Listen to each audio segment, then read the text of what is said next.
Why have Donald Trump, Ben Shapiro, Candace Owens, the GOP, Charlie Kirk, and many others unleashed a racist attack against DEI programs? What's behind that? Stay with me, and I'll explain it.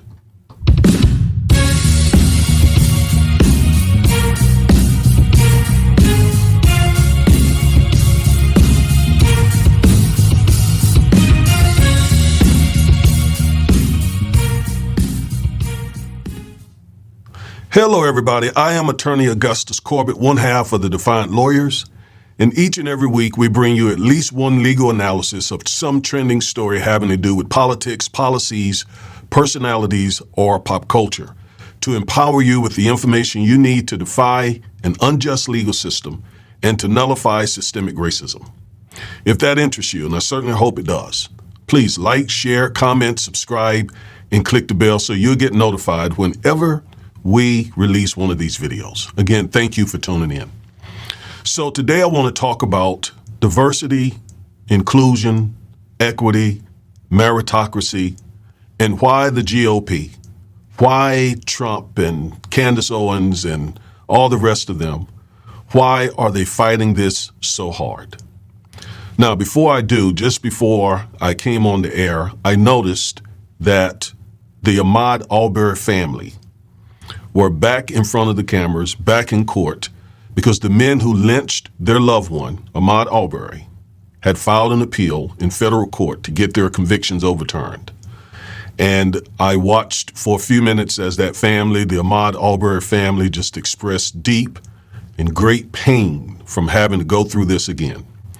Now, I am an attorney. I know people have the right to appeal their convictions. I get it.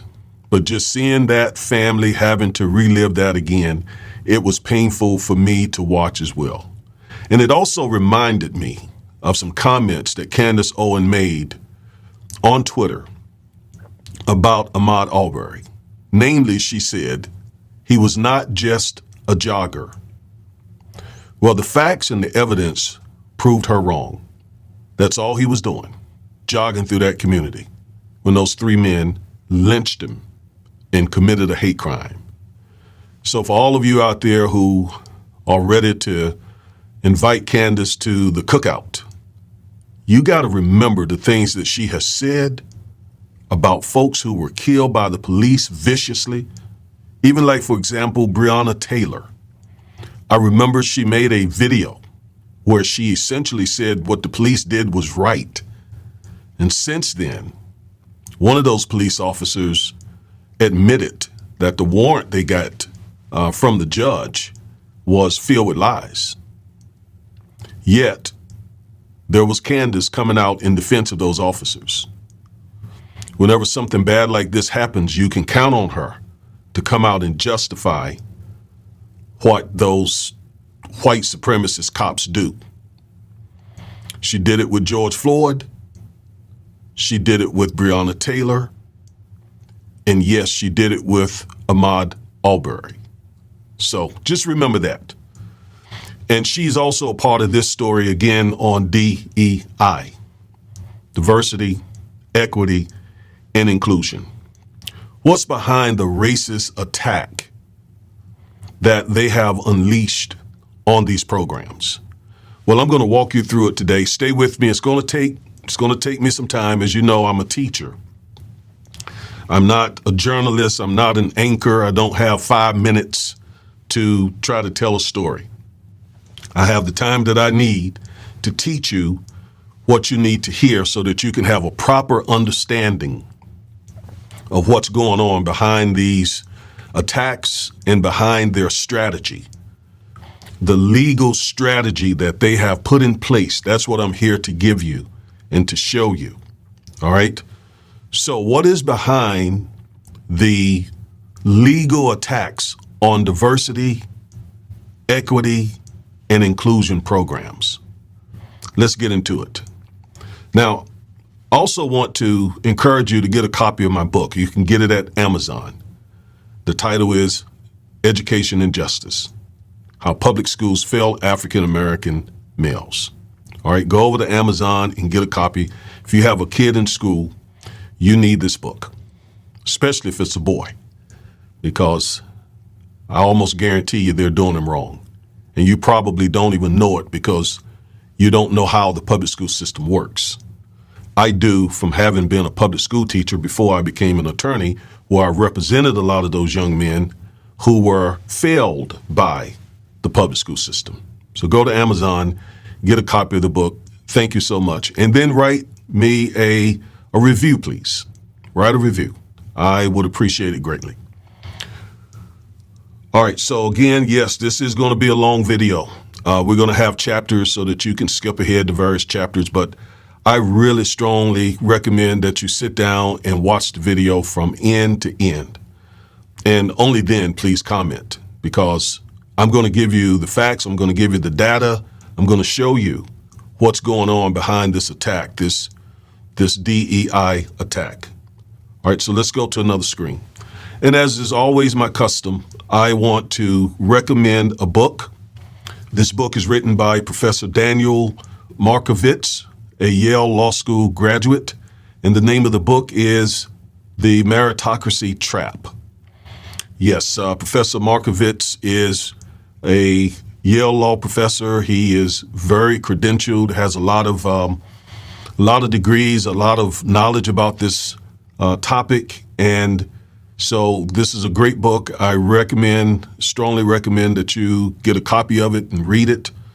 I do that typically with all of my videos. I'm going to recommend a book, right? Because I read a lot, and that's what we need to do as a community. All right, so we won't look at the book now, but we'll come back to it later. Let's start with some basics. What is diversity, equity, and inclusion, or DEI? DEI are policies, practices, and programs to include those people who are qualified to be included. So essentially, it's just including people who have been excluded. People who have been excluded because of their race, because of their color, their ethnicity.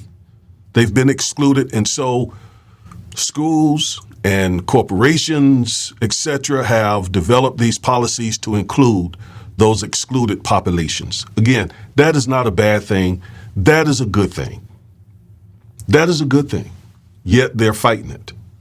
Now, why are DEI policies and programs important? Because systemic racism is real. It's not false. We know the GOP denies that systemic racism exists. Candace Owens denies it. Trump denies it. The GOP denies it. MAGA denies the existence of systemic racism. But the data doesn't lie. The data shows conclusively that systemic racism exists. It's real. So I'm going to show you some slides produced by Reuters. Okay? Reuters put together, I think, a pretty good presentation that showcases systemic racism. We're not going to go through the whole thing. I'm going to jump around, but I want you to see the data for yourself. Okay, let's go to another screen here. So this says, from birth to death, Black people face systemic disadvantages in American life more than 150 years after slavery was abolished. That's just a fact, folks. Black conservatives, white conservatives are going to deny that. They deny it every day, but that's just a fact, because the outcomes, the disparate outcomes that I'm going to show you from this presentation, there's no other explanation. Now, they offer explanation, and what is that explanation? Black culture. They're constantly attacking Black culture. They're constantly saying, well, it's the breakdown of the Black family. It is the fact that Black men commit a disproportionate percentage of crimes. It is because welfare policies drove Black fathers out the family. I addressed all of that, by the way, in the very last video that I did when I talked about Candace Owens and her Breakfast Club interview, which I think to be honest, was journalistic malpractice to allow her to sit up there for an hour and espouse all of her white supremacist talking points with very little pushback. As a matter of fact, I watched a small amount of an interview that she did of a Jewish rabbi, and he did not allow her to do that. He continued to push back, correct her, and so on. That's what should have happened on The Breakfast Club. But go watch that video, and I bring that out. Hey everyone, I am attorney Augustus Corbett, one half of the Defiant Lawyers. Recently, I took a look at our analytics, and I noticed something shocking. Many of you watch our videos, and I believe you enjoy them, but you haven't subscribed yet. What are you waiting for? Again, I was shocked because I know our content is empowering and informative. Plus, our 2024 goal is to have 150,000 subscribers before the end of the year. Please help us by hitting that subscribe button, especially you young folks. We particularly want to increase our number of young subscribers. Thanks for all your continued support. We appreciate it very much. All right, so, yes, from birth to death, Black people face systemic disadvantages in American life more than 150 years after slavery was abolished. Slavery was abolished, but there are incidents and badges of slavery that still exist. All right, I'm going to skip around. We're not going to look at all of this. In maternal health, disparities begin at birth. Even before, Black women are 3 to 4 times more likely to die from pregnancy-related causes than white women. That's because of healthcare disparities.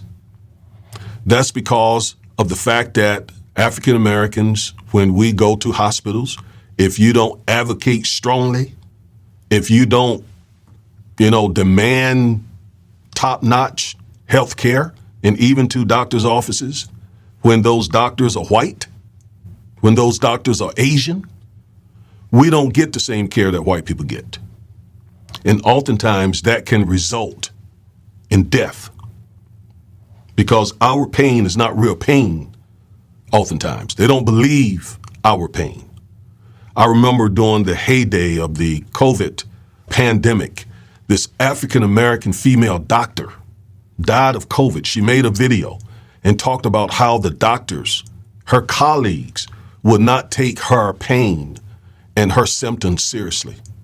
And after she did that video, unfortunately, this African-American female doctor passed.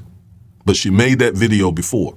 So if the medical community does not take a fella doctor seriously, imagine what it's like for you and me.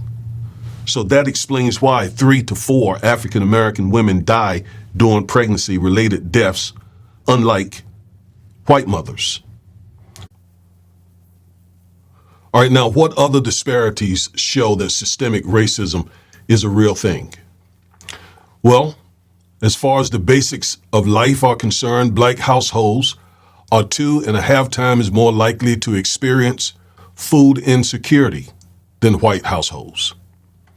We all know that to be true because if you go into most predominantly African-American communities, you find food deserts.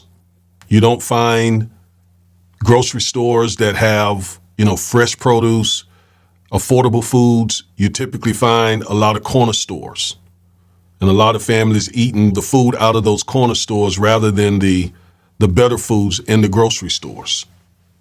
So that is the type of food insecurity that this article talks about here.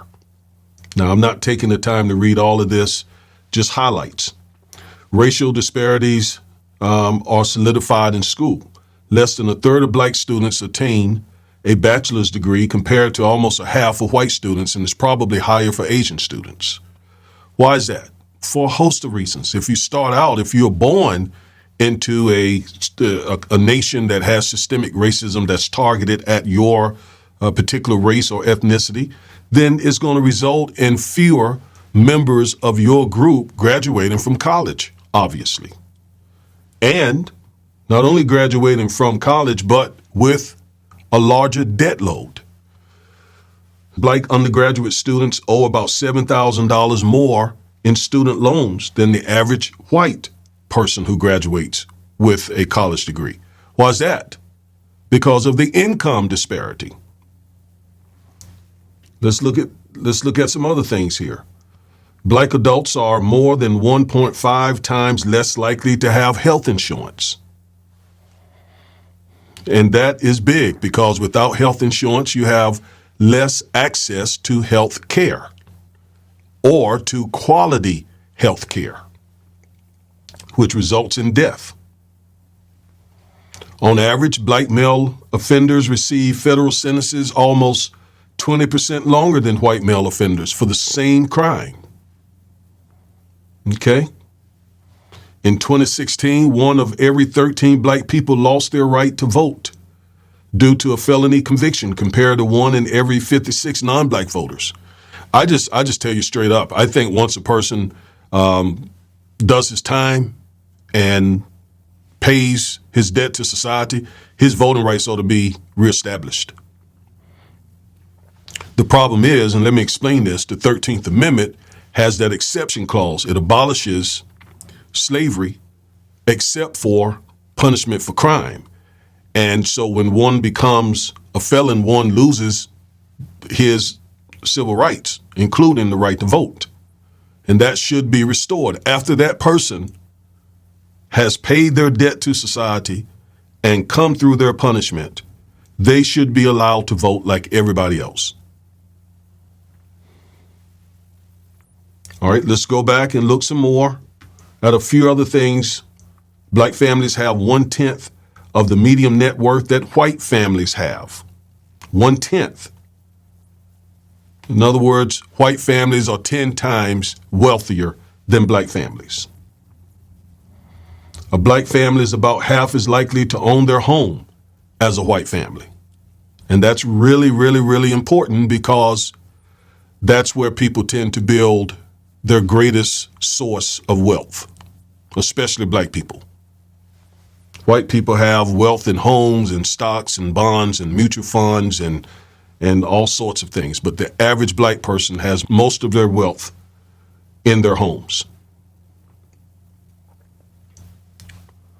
Black households nearing retirement have a median savings of $30,000, which amounts to 1/4 of the amount held by white households. So I think you see here, systemic racism has really impacted the African American community. It's not black culture. It is systemic racism. It is 246 years of slavery, 100 years of Jim Crow, and current day systemic racism. That's the issue. So, because systemic racism still exists, DEI programs are essential. Yet, in 2020, Trump initiated the attack on DEI programs in the federal workforce with the issuance of his executive order on combating race and sex stereotyping. He did so in response to the BLM movement and protests following the George Floyd lynching. So he's trying to tamp down all the protesting and all the demands for a racial reckoning. His response was, I'm going to start shutting down these DEI programs. And being the leader of MAGA and the GOP, when he did that, here's what has happened. 81 bills have been introduced in 28 states. 13 have obtained final legislative approval, and 11 have become law. So those 13 that have obtained legislative approval will become law once the governor signs them, and then you see what happened with the remaining of those. So Trump threw the first blow, and then his followers, they began to jump right in behind him against DEI. They began to unleash a bevy of anti-DEI legislation. And then what happened? Well, the U.S. Supreme Court abolished affirmative action, which essentially abolished diversity. in colleges and universities, which also opened the door. And it's really important that you understand this. The affirmative action case has not been restricted to just colleges and universities. Trump, MAGA, the GOP, Candace Owens, Ben Shapiro, Charlie Kirk, and that whole crowd are using that affirmative action case to again undermine and to attack all DEI programs, not only in the federal government, but in the private sector as well. Like I showed you in my previous video, how they're going after Howard University and HBCU, going after their medical school. We're not at this point protected, even if you own a black-owned company like Fearless Fund. They're coming after those types of corporations as well. And some of you are actually considering supporting Trump. And you're listening to Candace Owens. Really? So as a result of their sustained and very passionate attack against DEI, the corporate fallout, here it is. Amazon, Pfizer, Nike, Comcast are some of the brands that have gotten rid of any DEI programs that they had in their companies. The talking heads and pundits out here who are really pushing this anti-DEI initiative, these laws, are Charlie Kirk and Candace Owens, Ben Shapiro. Those are the ones who use social media so effectively to poison, if you will, the thinking of the American people about DEI programs.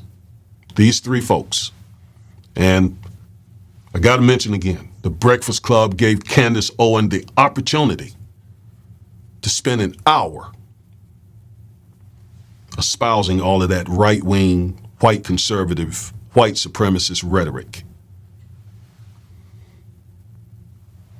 And then you got several billionaires, Bill Ackman, Elon Musk, I think the second wealthiest, richest person in the world, Vivek Ramaswamy, who are all fiercely anti-DEI.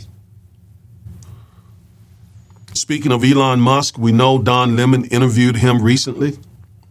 And here's some of the stuff that Elon had to say in that interview, which is very toxic and very concerning. Don Lemon's questions are in yellow. Elon Musk's responses are in the blue. Don Lemon says, so listen, let's talk about diversity, equity, and inclusion. All right, that's been a target of yours lately on X. There was a repost of Ben Shapiro that you claim that DEI is killing people.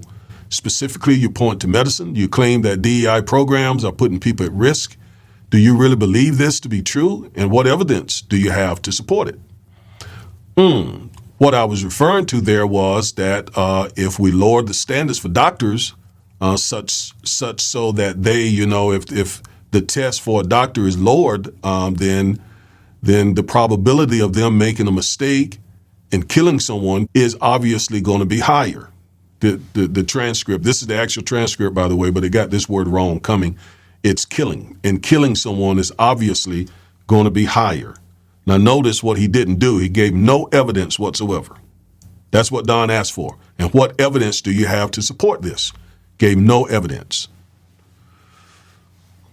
Don says, wait, say that again? I'm not sure I understand what you said. I want to make sure I understand what you're saying. And he said, I should say yes. If the standards for passing medical exams and becoming a doctor, or especially something like a surgeon, if the standards are lower, then the probability that the surgeon will make the mistake is higher. They're making mistakes in their exam. They make mistakes with people, and that may result in people dying. Don Lemon again asked, what evidence do you have, though, that they're lowering the standards? There's no evidence of that. I believe there is. There's no evidence of that. Elon, what is the evidence? Elon says, I believe they have literally lowered the standards at Duke University, and that is what the article is referring to. Well, what you believe, Elon, is not evidence. It's merely what you believe.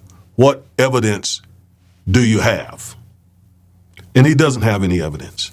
He has Ben Shapiro tweets. He's referring to an article and some comments that Ben Shapiro referenced in his tweets, but he has no evidence. Don Lemon goes on to say, there's no evidence of that. Are you saying they have not lowered the standards? There's no evidence about lowering standards. And I think there is, I believe that is a false statement you're making. Elon Musk said, okay, well, we'll figure it out. Yeah, I think the interesting thing is when this is posted on X platform, there will be a whole bunch of things that rebut what you said and what I said. So he's saying here that I get to say what I get to say, others get to say what they get to say, and we all figure it out. Yeah, but that's not evidence, which is real important here because you're using these talking points to undermine DEI programs, yet you're doing it without any solid evidence to prove that DEI programs result in less qualified doctors or from medical schools cutting their high standards to become a doctor. There's no evidence of it. It's just this man, Elon Musk, with a whole lot of money and a great big platform to just put this stuff out there. That's all it is. That's what it amounts to. For example, Elon Musk said, DEI puts the lives of your loved ones at risk. And he reposted something Ben Shapiro said. Later, he says, people will die because of this. And let me go back to that previous post. Notice down there, 27 million impressions, 86,000 loves, likes, 19,000 retweets, 4.5 thousand people chimed in. This massive platform that he owns, he's using it to undermine DEI programs. So I got to say this. Given Elon Musk white supremacist stance, his $200 or so billion and his huge platform makes him an extremely dangerous man to the African American community. He is someone to watch. He's someone to watch very carefully. Dan Bishop, he is a politician from North Carolina who's running for the AG office. He says, fantastic journalism, Ben Shapiro and the Real Daily Wire. No, it isn't, because it's not based on facts. It's not based on evidence. It's based on anonymous sources and tweets and so on. Just rubbish. Wow. Duke University responded. Duke University's School of Medicine has not lowered its standards for medical school admission or graduation and continues to rely on GPA and MCAT scores, among other criteria.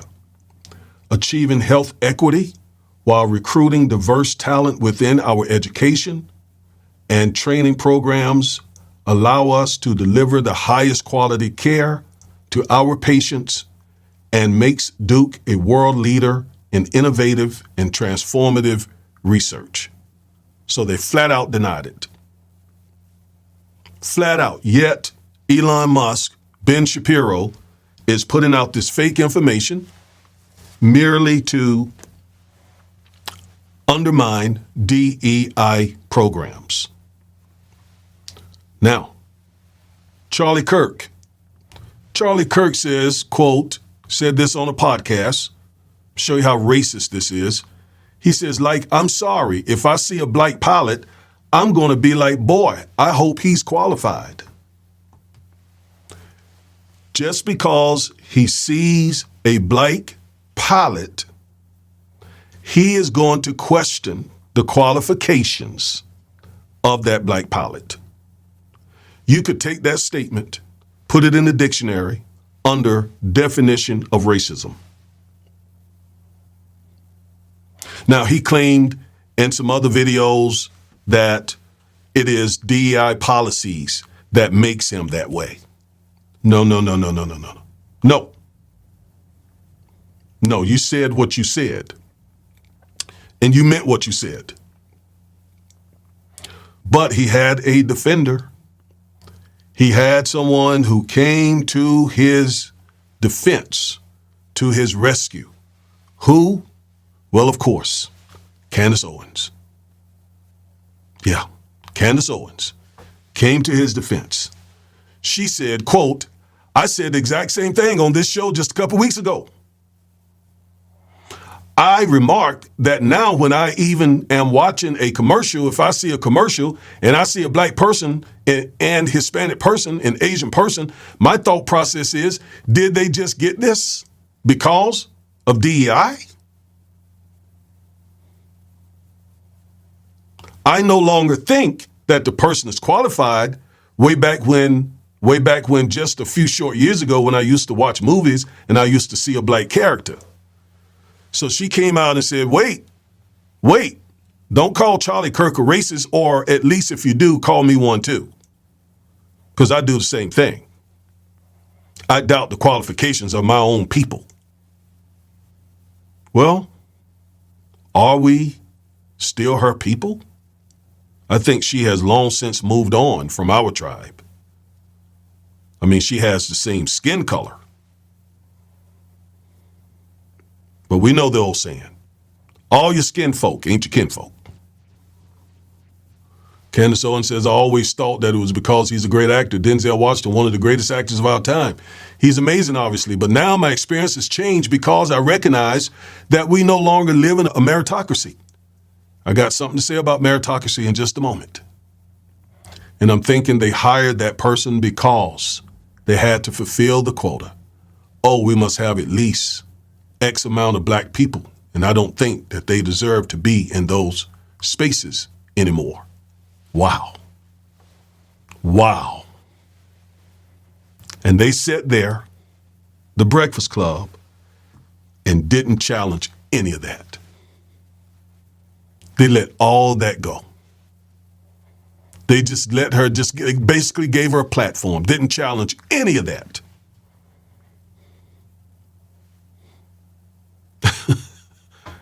Journalistic malpractice. But I guess to their defense, they're not real journalists. And we saw that in a big time way. And they should allow someone who has the chops, the knowledge, the experience to have that discussion with Candace Owens. And you'll see her fold like a cheap wallet. So, since Candace mentioned meritocracy, we're back to the book that I told you about in the beginning, The Meritocracy Trap, Professor Daniel Markovits. Let's go to some of the things that he says. So powerful. Merit is a sham, and the entire civilization resists this conclusion. Every decent person agrees that advantage should be earned through ability and effort rather than inherited alongside caste. The meritocratic ideal that social and economic rewards should track achievement rather than breeding anchors the self-image of the age. In other words, that's how we see ourselves, but it's a sham. Aristocracy has had its day. Meritocracy is now a basic tenet of civil religion in all advanced societies. Meritocracy promises to promote equality and opportunity by opening a previously hereditary elite to outsiders armed with nothing save their own talents and ambitions. It further promises to harmonize private advantage and public interests by insisting that wealth and status must be earned through accomplishment. That's the promise. Together, these ideals aspire to unite all of society behind a shared vision of hard work, skill, deserved reward. In other words, if you work hard, put your back in it, you can make it to the higher echelon of this nation. But meritocracy no longer operates as promised. Today, middle-class children lose out to rich children at school, and middle-class adults lose out to elite graduates at work. Meritocracy blocks the middle class from opportunity. Then it blames those who lose a competition for income and status, that even when everybody plays by the rules, only the rich can win. Meritocracy harms the elite as well. Meritocratic schooling requires rich parents to invest thousands of hours and millions of dollars to get elite educations for their children. And meritocratic jobs require elite adults to work with grinding intensity, ruthlessly exploiting their educations in order to extract a return from these investments. Meritocracy entices an anxious and inauthentic elite into a pitiless lifelong contest to secure income and status through its own excessive industry. In other words, even the elite are fooled by this meritocracy trap because they work their fingers to the bone. They spend a whole lot of money trying to get their kids advantages, and it still doesn't work for them. So Professor Daniel Markovits says, finally, meritocracy now divides the elite from the middle class. It drives the middle class to resent the establishment and seduces the elite to cling to the corrupt prerogatives of caste. Meritocracy ensnares the society that both classes must share in a maelstrom of recrimination, disrespect, and dysfunction. Meritocracy's charisma disguises all these harms. In other words, it looks good and it sounds good, but it's a trap. It's false, making it difficult to accept, indeed seriously to consider, that meritocracy itself lies behind them. Even the angriest critics of the age embraces the meritocratic ideal. They charge that corrupt elites only pretend to reward achievement but actually favor their own. By indicting individual bad actors for failing to honor a meritocratic ideal in practice, they reaffirm meritocracy in principle. Watch this. But in fact, social and economic structures, rather than personal vices, cause the disaffection and discord that increasingly overwhelm American life. Got to read that again. But in fact, despite the promises of meritocracy, the false and failing promises of meritocracy, it is social and economic structures, systemic racism, systemic oppression, systemic inequalities, rather than personal vices, rather than black culture, that cause the disaffection and discord that increasingly overwhelm American life. Whatever its original purposes and early triumphs, meritocracy now concentrates advantage and sustains toxic inequalities. And the taproot of all these troubles is not too little, but rather too much meritocracy. Now that comes from Professor Daniel Markovits, who himself is a part of that elite crowd, having degrees from Yale undergrad, I believe, Yale Law, Oxford degrees, and so on. But he's pulling the covers back and is telling us very straightforward that this whole meritocracy argument that white conservatives, black conservatives put forth is nothing more than a sham. I'll go further and say it is racist. I don't understand how white supremacists, white conservatives, and their black conservative sycophants can claim that they've gotten what they've gotten because of meritocracy. Elon Musk grew up and lots of wealth. Lots of it. Candace Owens didn't, so she ought to know better. But now she's so engulfed in that white world, she has lost touch. Yeah. Racism is behind this sham of meritocracy and these claims that by including those who have been systemically excluded is going to lower the standards of our doctors, our engineers, our nurses, and other professions. No, that's a fake argument. What they're really trying to do is to protect white male hegemony. So, you be very thoughtful. They do not have you as a black person. They don't have your best interests at heart. I am Attorney Augustus Corbett, one half of the Defiant Lawyers. This is the content that we're putting out to refute the white supremacist, white conservative, black conservative narrative that white is better. What's the old saying? If you're white, you're right. If you're brown, you're down. If you're black, get back. Now, I know hearing all of this is not what you want to hear. You want to be entertained. You want me to sugarcoat it. I'm not going to sugarcoat it because big things are at stake and at risk. Anyway, thank you for watching this video. Thank you for all of your support. I'm out. Peace.